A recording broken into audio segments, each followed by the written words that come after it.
اللهم صل على سيدنا ومولانا محمد أفضل صلواتك بعدد معلوماتك وبارك وسلم وصل عليه. بسم اللہ الرحمن الرحیم. عزیز طلباء کرام، مختارات من ادب العرب سے بحمد اللہ تعالی آج ہمارا 70واں سبق ہے، اور آج ہمارا جو مضمون کئی دروس سے چلا آ رہا تھا حدیث الناس، آج اس کا یہ آخری درس اور آخری سبق آپ کے خدمت میں پیش کرنے جا رہے ہیں. تو بڑھتے ہیں اپنے سبق کی طرف.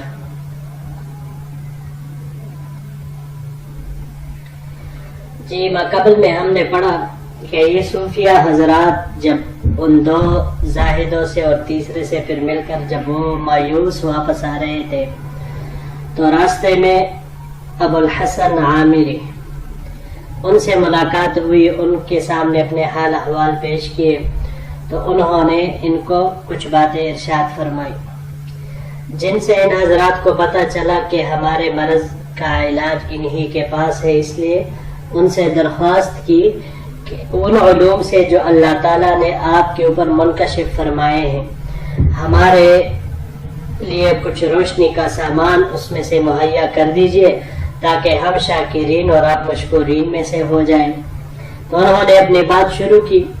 پہلے میں انہوں نے عام طبقے کا ذکر کیا کہ بھئی جو عام طبقہ ہوتا ہے تو وہ اپنے بڑے اور سرداروں کی باتوں سے متاثر اس لیے ہوتا ہے کیونکہ ان کے مطمع نظر وہ ایک آسودہ زندگی، مال و دولت کی فراوانی اور منافع کی امیدیں ہوتی ہیں، اسی لیے وہ ان سے جلدی متاثر ہوتے ہیں. تو اب آگے اپنے کلام کو جاری رکھتے ہوئے شیخ ابو الحسن عامری کیا فرماتے ہیں تو چلے پڑھتے ہیں. جی فَأَمَّا هَذِهِ الطَّائِفَةُ الْعَارِفَةُ بِاللَّهِ الْعَامِلَةُ لِلَّهِ فَإِنَّهَا مُولَعَةٌ أَيْضًا بحدیث الامراء والجبابرة العظماء. کہ لیکن یہ جو گروہ اللہ تبارک و تعالی کی معرفت سے معمور ہے اور محض اللہ تعالی کی رضا کی خاطر کام کرتا ہے، اگرچہ وہ بھی بڑے بڑے امراء و جبابرہ کی باتوں سے شیفتہ ہو جاتے ہیں، لتقف علی تصاریف قدرت اللہ فیہم وجریان احکامہ علیہم ونفوذ مشیتہ فی محابہم ومکارہہم فی حال النعمت علیہم والانتقام منہم. لیکن اس سے ان کا مقصود یہ ہوتا ہے کہ وہ ان امراء میں اللہ تعالی کی قدرت کے مظاہر، ان پر خدائی احکام کی اجرا اور نعمت و نقمت کے حالت میں ان کے پسندیدہ و ناپسندیدہ کاموں میں مشیت ایزدی کے نفاذ سے واقف ہو سکے. الا ترونہ قال جل وثناؤہ، کیا آپ نہیں دیکھتے کہ اللہ تعالیٰ فرماتے ہیں حتی اذا فرحوا بما اوتوا اخذناہم بغتۃ فاذا ہم مبلسون. یہاں تک کہ جب ان چیزوں پر کہ جو ان کو ملی تھی وہ خوب اترا گئے تو ہم نے ان کو دفعتاً پکڑ لیا تو پھر وہ بالکل حیرت زدہ رہ گئے.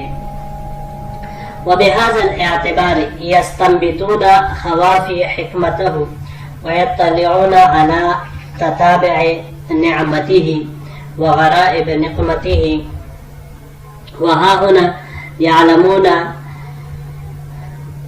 اس اعتبار سے ڈرنے والے اس کی حکمتوں کا استنباط کرتے ہیں اور اس کے پے در پہ انعامات اور عجیب و غریب سزاؤں سے آگاہ ہوتے ہیں. وہاں ہونا يعلمون ان کل ملک سوا ملک اللہ زائل وکل نعیم غیر نعیم الجنت حائل.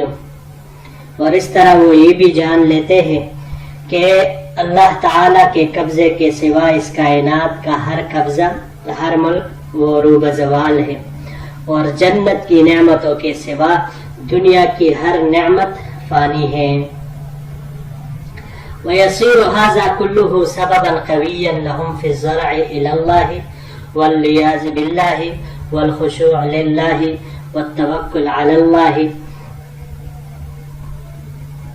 اس کے ذریعے وہ نافرمانی کی یعنی ان تمام چیزوں کا دیکھنا کہ جو یہ جن جن چیزوں کا یہ مشاہدہ کرتے ہیں اور دیکھتے ہیں تو ان سب کا دیکھنا ان کے لیے اللہ تعالی کی طرف فروتنی، پناہ، خشوع اور توکل کا قوی سبب بنتا ہے.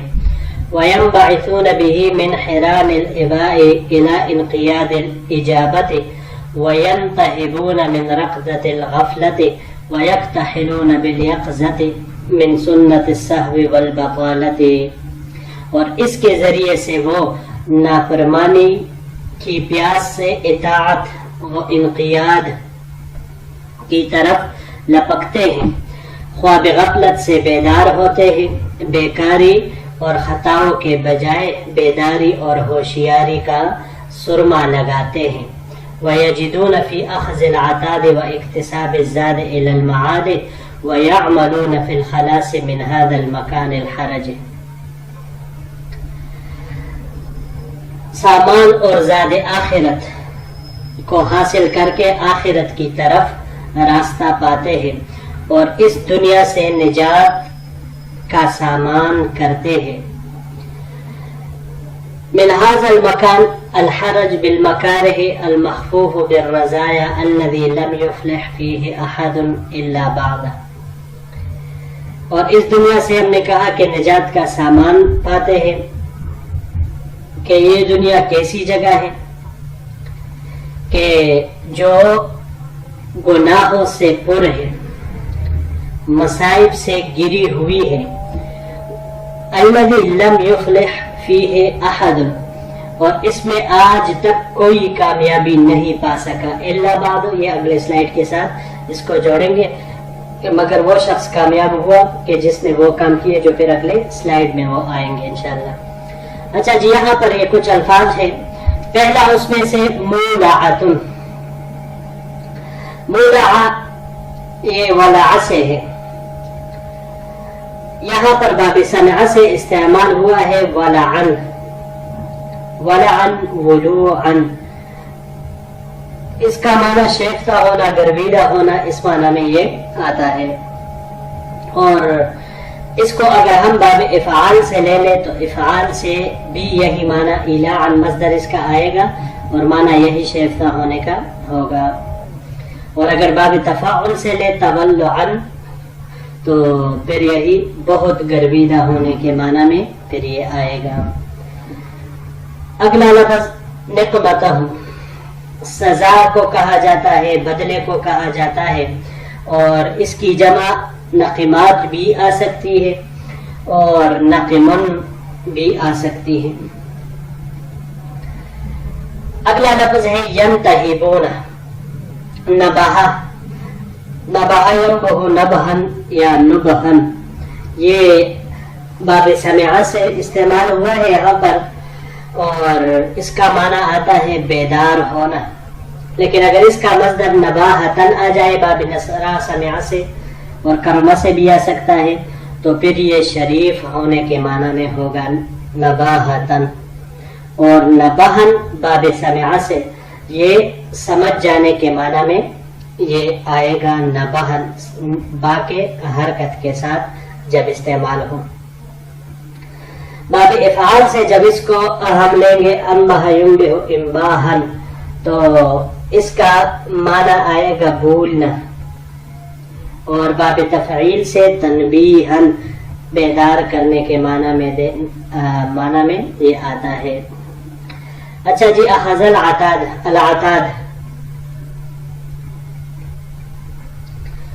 عتاد یہ اس سامان کو کہا جاتا ہے جو کسی مقصد اور ارادے سے تیار کیا جائے، چاہے وہ جنگ کا سامان ہو، سفر کا سامان ہو یا جو بھی ہو. اس کی جمع عتد یا اعتد دونوں آ سکتی ہے.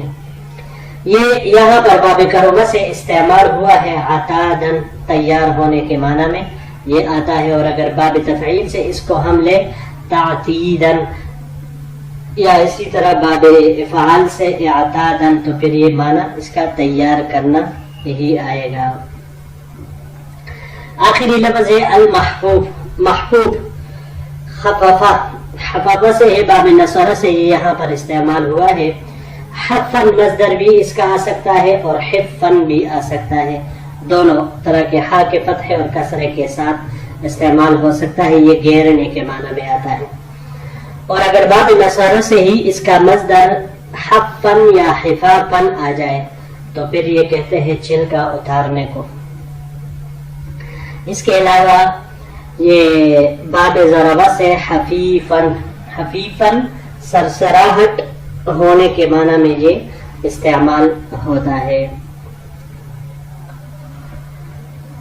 اور اگر اس کو باب افعال پر ہم لے جائے، احفف یحفف احفافن، تو احفافن یہ کہتے ہیں کافی مدت تک تیل نہ لگانے کو، اس معنی میں یہ آتا ہے۔ جی بڑھتے ہیں اپنے اگلے سلائیڈ کی طرف۔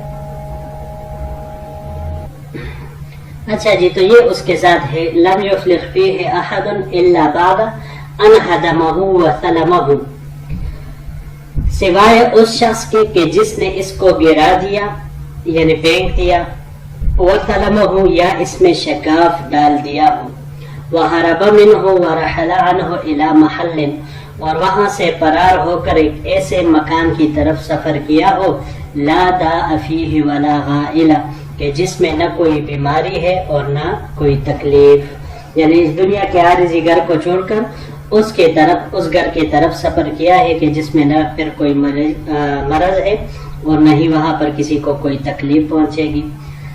ساکنہ خالد، ایسا مکان ہے کہ جس میں رہنے والا ہمیشہ رہے گا، وہ مقیم ہو مطمئن، جس کا مقیم مطمئن ہوگا، والفائز به منعم، اور اس میں کامیاب ہونے والا نعمتوں سے معمور ہوگا، والواصل الیہ مکرم، اور اس تک پہنچنے والا قابل تکریم ہوگا۔ وبین الخاصة والعامة في هذه الحال وفي غيرها فرق یزح لمن رفع اللہ طرفه الیہ وفتح باب السر فیہ علیہ۔ تو شیخ ابو الحسن عامری نے مزید اپنا کلام جاری رکھتے ہوئے فرمایا کہ خاص اور عام لوگوں میں ان کی حالت اور دیگر حالتوں میں ایک فرق ہے، لیکن یہ فرق اسی پر واضح ہو سکتا ہے کہ جس کو اللہ تعالیٰ اس کی طرف متوجہ کرے اور اس پر ان رازوں کا ذخیرہ منکشف فرما دے۔ وقد یتشابہ الرجلان فی فعل، کبھی ایسا ہوتا ہے کہ دو آدمی ایک ہی جیسا کام کرتے ہیں، وَأَحَدُهُمَا مَذْمُومٌ وَالْآخَرُ مَمْدُوحٌ، لیکن اس میں ایک قابل مذموم ہوتا ہے اور دوسرا قابل مدح ہوتا ہے، یعنی ایک کی مذمت کی جاتی ہے اور دوسرے کی ستائش کی جاتی ہے۔ وَقَدْ رَأَيْنَا مُصَلِّيًا إِلَى الْقِبْلَةِ وَقَلْبُهُ مُعَلَّقٌ بِإِخْلَاصِ الْعِبَادَةِ وَآخَرَ إِلَى جَانِبِهِ أَيْضًا يُصَلِّي إِلَى الْقِبْلَةِ وَقَلْبُهُ في طر ما في كم الآخر فلا تنظروا من كل شيء إلى ظاهره إلا بعد أن تصلوا بنظركم إلى باطنه، کہ ہم نے ایک ایسے آدمی کو دیکھا، کبھی کبھی ہم دیکھتے ہیں کہ ایک شخص ہوتا ہے جو قبلے کی طرف منہ کر کے نماز پڑھتا ہے اور اس کا دل عبادت سے پرخلوص ہوتا ہے، اور اس کے علاوہ ایک دوسرا بندہ ہوتا ہے جو قبلے کی طرف ہی منہ کر کے نماز پڑھتا ہے، لیکن اس کا دل اس چیز کو چھیننے میں لگا ہوتا ہے جو دوسرے کی آستین میں تھی، فی کم الآخر دوسرے کی آستین میں تھی۔ فلا تنظروا من كل شيء الى ظاهره، لہذا ہر چیز کے بارے میں حکم صرف ظاہر کو دیکھ کر نہ لگاؤ، الا بعد ان تصلوا بنظركم الى باطنه، مگر جب تک کہ تم اس کو باطن کو نہ پرکھ لو۔ فان الباطن اذا واطأ الظاہر كان توحدا، کیونکہ باطن جب ظاہر کے موافق ہو جاتا ہے تو یہ توحد کہلاتا ہے۔ واذا خالفه الى الحق كان وحدة، اور اگر باطن ظاہر کی مخالفت کرے حق کی طرف، یعنی حق کی طرف اس کو کہے تو یہ وحدت ہے۔ وَإِذَا خَالَفَهُ إِلَى الْبَاطِلِ کان ضلالتا، لیکن اگر باطن ظاہر کی مخالفت کرے اور باطن یہ باطن کی طرف ہو تو پھر یہ گمراہی اور ضلالت ہے۔ وهذه المقامات المرتبة لأصحابها وموقوفة على ألبابها ليس لغير أهلها فيها نفس ولا لغير مستحقها منها قبس۔ یہ سارے مقامات ان کے اہل اور لائق لوگوں کے لیے مرتب کیے گئے ہیں اور ان کے ارباب پر موقوف ہے، جس میں اس کے نااہل اور غیر مستحق لوگوں کے لیے کوئی حصہ نہیں ہے۔ اچھا جی، یہاں پر یہ 3 الفاظ ہے۔ پہلا سلمہ، سلمہ یہ باب ضربہ سے یہاں پر استعمال ہوا ہے۔ سلمن رکھنا، ڈالنا، شگاف ڈالنے کے معنی میں آتا ہے، اور اس کو اگر ہم باب سمعہ سے لیں تو پھر سمعہ سے لام کے حرکت کے ساتھ آئے گا سلمن۔ سلمن یہ بھی رکھنا ڈالنے کے معنی میں آتا ہے، لیکن اگر باب سمعہ سے اس کا مصدر سلمتن آ جائے لام کے سکون کے ساتھ سلمتن، تو ضائع ہونے کے معنی میں یہ آتا ہے۔ اس کے علاوہ یہ باب تفاعل سے بھی استعمال ہو سکتا ہے، باب تفاعل سے اور تفعیل دونوں سے استعمال ہو سکتا ہے۔ باب تفاعل سے مصدر تسلمن اور باب تفعیل سے تسلیمن آئے گا، اور معنی اس کا رکھنا ڈال دینا باب تفعیل سے ہوگا، اور باب تفاعل سے تسلمن رکھنا پڑھنا آئے گا، جو خود بخود پڑھ جاتا ہے۔ غائلہ، غائلہ یہ ہلاکت مصیبت کو کہا جاتا ہے یا تکلیف کو بھی۔ یہاں پر یہ باب اس کی جمع غوائل آتی ہے، یہاں پر یہ باب نصارہ سے استعمال ہوا ہے۔ غولن مصدر اس کا آتا ہے، غولن یہ ہلاک کرنے کے معنی میں آتا ہے۔ اس کے علاوہ اس کو ہم باب مفاعلہ سے مغاولتن بھی لے سکتے ہیں۔ مغاولتن جلدی جلدی چلنے کے معنی میں آتا ہے، اور اگر باب تفاعل سے لے لیں تغاولن تو یہ پھر ایک دوسرے سے سبقت کرنے کے معنی میں آتا ہے، اور باب تفاعل سے تغولن بہراہ کرنے کے معنی میں یہ آتا ہے۔ اس کے علاوہ باب افتعال سے بھی استعمال ہو سکتا ہے، اغتیالن یہ اچانک پکڑنے کے معنی میں آئے گا۔ آخری لفظ ہے قبسن، قبض یہاں پر باب ضربہ سے استعمال ہوا ہے۔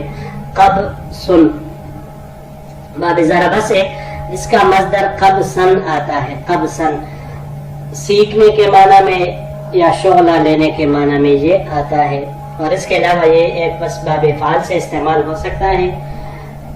اقبس یقبس اقباسن، اقباسن یہ کسی کو آگ دینے کے معنی میں استعمال ہوتا ہے۔ جی تو بڑھتے ہیں اپنے آخری سلائیڈ کی طرف۔ قال الشیخ الصوفی، یہ شیخ صوفی نے فرمایا فواللہ ما زال ذالک الحکیم یحشو آذاننا بہذہ وما اشبہہا ویملأ صدورنا بما عندہ، کہ اللہ کی قسم وہ حکیم انسان ہماری سماعتوں کو ان حکمت آمیز نکات اور ان کی مثل دوسری خیر کی باتوں سے یوں ہی برتے رہیں، اور اپنے فیوز سے ہمارے سینوں کو برتے رہے، معمور کرتے رہیں، حتی سررنا وانصرفنا الی متعشانا، یہاں تک کہ ہم خوش اور شاداب ہو گئے اور ہم اپنے ٹھکانے کی طرف لوٹ گئے۔ وقد استفدنا علی یأس منا فائدۃ عظیمۃ، اور ہم نے اپنی نا امیدی اور مایوسی کے باوجود ایک ایسا عظیم فائدہ حاصل کیا تھا۔ لو تمنینا بالغرم الثقیل والسعی الطویل لکان الربح معنا والزیادۃ فی ایدینا، کہ جس کے حصول کے لیے اگر باری زمان اور طویل جدوجہد مشقت کے بدلے میں بھی ہم سے اس کا مطالبہ کیا جاتا تو بھی منافع ہمارے پاس رہتا اور زیادتی ہمارے ہی ہاتھوں میں رہتی۔ جی تو عزیز طلباء کرام، یہی تک ہمارا آج کا سبق تھا. انشاءاللہ العزیز اگر زندگی رہی تو اگلے درس میں آپ سے ملاقات ہوگی. السلام علیکم ورحمۃ اللہ وبرکاتہ.